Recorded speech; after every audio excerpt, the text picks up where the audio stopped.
Hello बच्चों, स्वागत है आप सभी का पांडेज एकेडमी में। हम लोग chapter 1 accounting for partnership firm fundamentals कर रहे हैं और इस चैप्टर से आज के इस क्लास में हम लोग प्रैक्टिकल क्वेश्चन नंबर 23 करेंगे।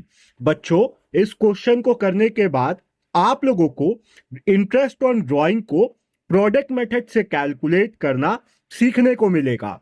तो इस मेथड को अच्छे से सीखने के लिए आप लोगों को ये क्लास एंड तक देखना होगा। तो चलिए बिना देरी किए आज का अपना ये क्लास हम लोग शुरू करते हैं।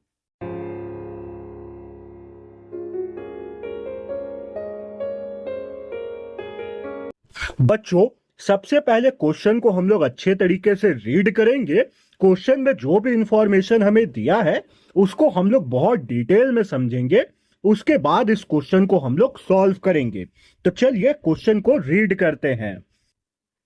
As per partnership deed, interest on drawing is to be charged at the rate of 7% per annum.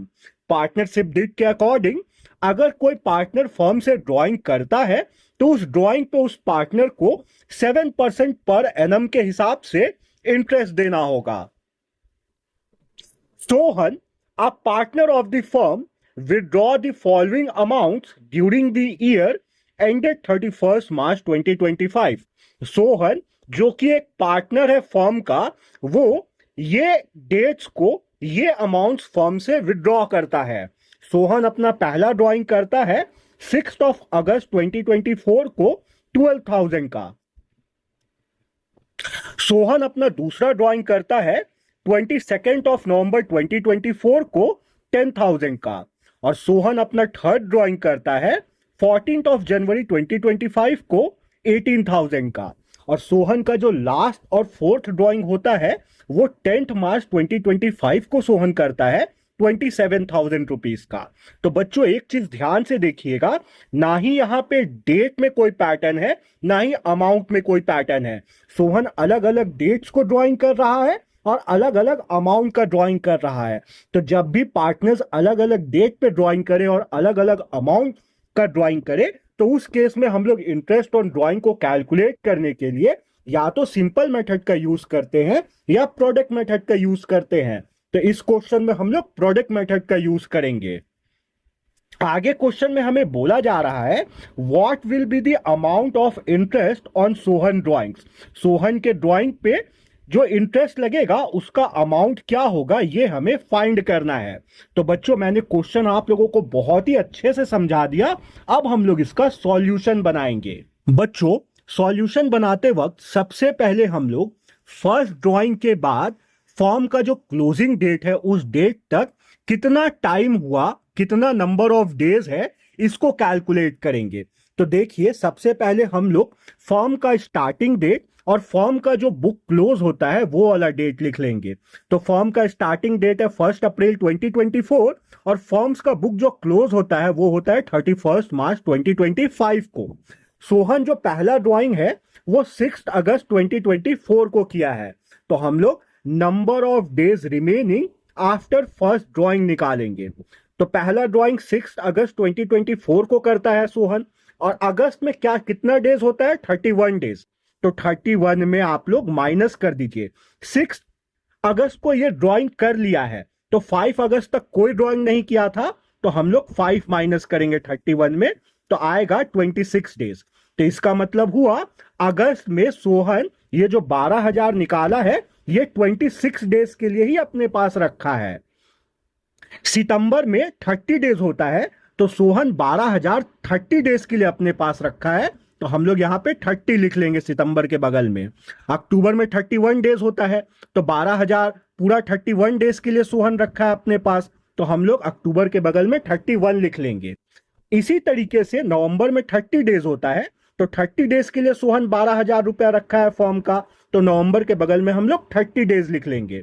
दिसंबर में 31 डेज होता है तो दिसंबर के बगल में हम लोग 31 लिख लेंगे क्योंकि सोहन 12,000 रुपया पूरे 31 डेज के लिए रखा है। जनवरी में 31 डेज होता है तो जनवरी में भी 31 लिख लेंगे। अब बात आता है फरवरी का बच्चों। तो फरवरी में लीप ईयर होगा तो 29 डेज है और अगर लीप ईयर नहीं है तो 28 डेज होगा। तो अब ये पता कैसे लगाया जाए कि लीप ईयर है या नहीं है? तो इसको पता लगाने का सिंपल सा एक ट्रिक है। ये जो ईयर दिया हुआ है 2025, इस 2025 को आप लोग 4 से डिवाइड दे दीजिए। 4 से इसलिए डिवाइड देना है क्योंकि हर 4 साल में एक बार लीप ईयर आता है। तो 4 से 2025 को डिवाइड देंगे तो हमारे पास आएगा 506.25। तो डिवाइड दे के जो आंसर आया वो पॉइंट में आया। तो जब भी डिवाइड दे के आंसर पॉइंट में आए तो वो लीप ईयर नहीं है, और लीप ईयर नहीं है तो फरवरी में 28 डेज होगा। तो फरवरी के बगल में 28 लिख लीजिए और मार्च के बगल में 31 लिख लीजिए। मार्च में 31 डेज होता है। अब आप लोग क्या कीजिएगा, अब आप लोग इन सब को ऐड कर लीजिएगा। तो जब आप लोग इन सबको ऐड कीजिएगा बच्चों, तो आपके पास आएगा 238 डेज। तो इसका मतलब यह हुआ कि सोहन जो 12,000 पहला ड्राइंग किया वो 238 डेज के लिए अपने पास रखा है उस 12,000 रुपए को। अब हम लोग सेम इसी तरीके से सोहन के सेकेंड ड्राइंग के बाद कितना नंबर ऑफ डेज बच रहा है फॉर्म के क्लोजिंग डेट तक, ये फाइंड करेंगे। तो देखिए, सोहन जो सेकेंड ड्राइंग करता है वो 22 नवंबर 2024 को करता है। तो 22 ऑफ नवंबर 2024 को ये ड्राइंग कर लेता है और नवंबर में होता है 30 डेज। ठीक है, तो 30 में हम लोग जब 21 को माइनस करेंगे, 30 डेज टोटल हुआ। 22 को ये ड्राइंग कर लिया तो 21 तक ये कोई ड्राइंग नहीं किया था, सेकेंड ड्राइंग का कोई चर्चा नहीं था। तो 30 में 21 माइनस करेंगे तो हमारे पास आएगा 9 डेज। तो नवंबर में 9 डेज ये पैसा रखा है अपना दूसरा ड्राइंग 10,000 रुपया फॉर्म का। दिसंबर 31 का होता है तो दिसंबर में 31 लिख लेंगे। जनवरी 31 डेज का है तो जनवरी में 31 लिख लेंगे। फरवरी 2025 अभी हम लोग फाइंड किए कि 28 डेज का होगा, तो फरवरी के बगल में हम लोग 28 लिख लेंगे। और मार्च 31 डेज का होता है तो मार्च के बगल में हम लोग 31 लिख लेंगे। अब इन सबको हम लोग ऐड कर देंगे। तो जब इन लोग सबको हम लोग ऐड करेंगे तो हमारे पास आएगा 130 डेज। तो इसका मतलब यह हुआ बच्चों कि सोहन जो सेकेंड ड्राइंग किया है 10,000 का, वो 10,000 सोहन 130 डेज के लिए अपने पास रखा है। ये सेकेंड ड्राइंग का हो गया बच्चों। अब हम लोग थर्ड ड्राइंग का निकालेंगे। तो थर्ड ड्राइंग जो है सोहन 14 जनवरी 2025 को करता है। तो हम लोग number of days remaining after third drawing निकालेंगे। तो जनवरी 14 को ड्राइंग कर लेता है, जनवरी 31 डेज का होता है, तो 31 में से हम लोग 13 को माइनस कर देंगे तो हमारे पास आएगा 18। तो थर्ड ड्राइंग का 18 डेज के लिए वो पैसा रखा है जनवरी में अपने पास। फरवरी 28 डेज का है तो फरवरी के बगल में 28 लिख लीजिए। मार्च 31 डेज का है तो मार्च के बगल में 31 लिख लीजिए। अब इन सबको बच्चों आप लोग ऐड कर दीजिए। तो जब इन लोग सबको ऐड कीजिएगा आप लोग तो आपके पास आएगा 77 डेज। तो सोहन जो ये थर्ड ड्राइंग किया है 18,000 का, ये 18,000 सोहन 77 डेज के लिए रखा है अपने पास। तो हम लोग यहां पे लिख लिए। अब हम लोग देखेंगे कि सोहन अपना फोर्थ ड्राइंग कब करता है। 10 मार्च 2025 को करता है। तो 10 मार्च कितना दिन का होता है? 31 दिन का होता है। तो 31 में हम लोग 9 को माइनस करेंगे क्योंकि 10 मार्च को ये ड्राइंग कर चुका है। तो 31 में 9 जाएगा तो आएगा 22। तो सोहन जो आखिरी ड्राइंग किया है ये 27,000 रुपए का, इस 27,000 को सोहन 22 डेज के लिए अपने पास रखा है। तो ये हम लोग ये निकाल लिए कि सोहन कितना दिन के लिए फर्स्ट ड्राइंग अपने पास रखा है, कितना दिन के लिए सेकेंड ड्राइंग अपने पास रखा है, कितना दिन के लिए थर्ड ड्राइंग अपने पास रखा है और कितना दिन के लिए फोर्थ ड्राइंग का पैसा अपने पास रखा है। ये सब हम लोग निकाल लिए। अब हम लोग हेडिंग देंगे calculation of interest on Sohan's drawing by product method. सबसे पहले प्रोडक्ट मेथड से ड्राइंग को कैलकुलेट करने के लिए आप लोगों को कुछ इस तरीके का फॉर्मेट खोलना होगा। तो आप लोग भी सेम ऐसे ही फॉर्मेट अपने कॉपी में खोल लीजिएगा। अब हम लोग डेट वाले कॉलम में लिख देंगे 6 अगस्त 2024 और 6 अगस्त 2024 को सोहन 12,000 रुपीज का ड्राइंग किया था। तो अमाउंट वाले कॉलम में हम लोग 12,000 लिख लेंगे। मेरे पास बुक है तो मैं बुक से देखते हुए लिख रहा हूं, आप लोग भी अपना बुक सामने रखिएगा तो आसान हो जाएगा थोड़ा।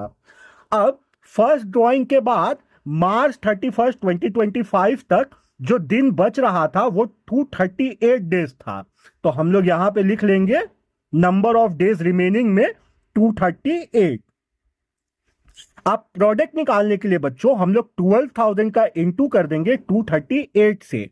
तो जब 12,000 को 238 से हम लोग इंटू करेंगे तो हमारे पास आएगा 28,56,000।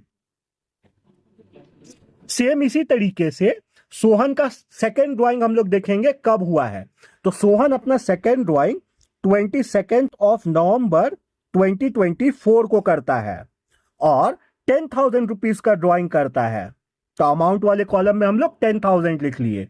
अब सोहन के सेकेंड ड्राइंग के बाद कितना डेज बचा था फर्म के बुक को क्लोज होने में, तो 130 डेज बचा था सोहन के सेकेंड ड्राइंग के बाद।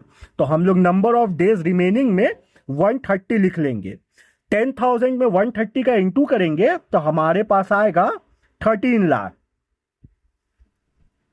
तो प्रोडक्ट वाले कॉलम में हम लोग 13 लाख लिख लेंगे। अब हम लोग देखेंगे कि सोहन अपना थर्ड ड्राइंग कब करता है। तो सोहन जो थर्ड ड्राइंग करता है वो 14 जनवरी 2025 को करता है और 18,000 रुपीज का ड्राइंग करता है। तो अमाउंट वाले कॉलम में हम लोग 18,000 लिख लेंगे। अब हम लोग देखेंगे कि थर्ड ड्राइंग के बाद कितना दिन रिमेन कर रहा था फर्म के बुक में क्लोज होने में। तो 77 डेज का रिमेनिंग टाइम था, तो हम लोग नंबर ऑफ डेज रिमेनिंग में लिख लेंगे 77।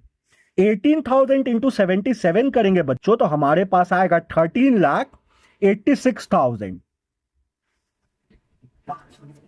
तो ये थर्ड ड्राइंग का हो गया। सोहन अपना फोर्थ ड्राइंग 10 मार्च को कर रहा था, तो हम लोग लिखेंगे 10 मार्च 2025 और इस दिन सोहन 27,000 का ड्राइंग किया था। तो अमाउंट वाले कॉलम में हम लोग 27 लिख लेंगे। फोर्थ ड्राइंग के बाद जो रिमेनिंग डेज था वो 22 डेज था, तो हम लोग रिमेनिंग डेज वाले कॉलम में 22 लिख लेंगे।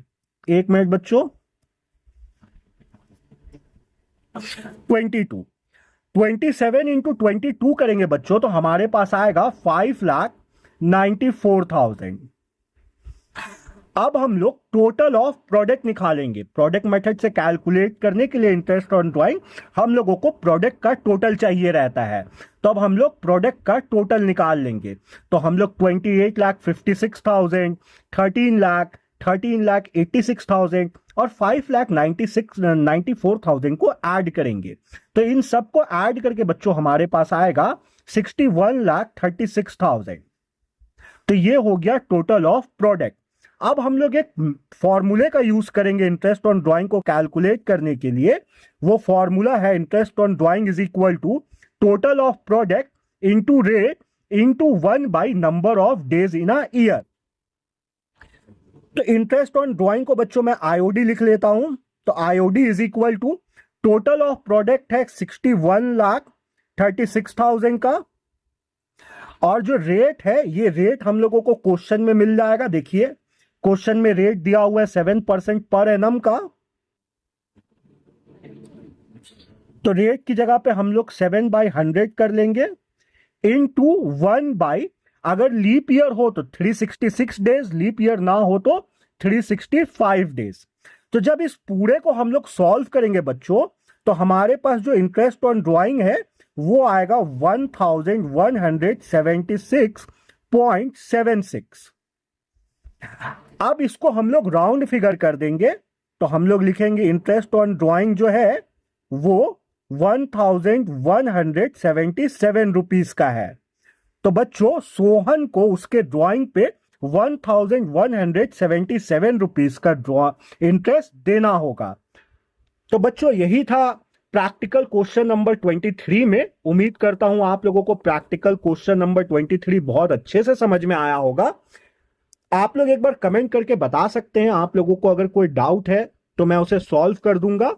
मिलते हैं बच्चों अपने नेक्स्ट क्लास में, जब तक आप लोग अपना ख्याल रखिए।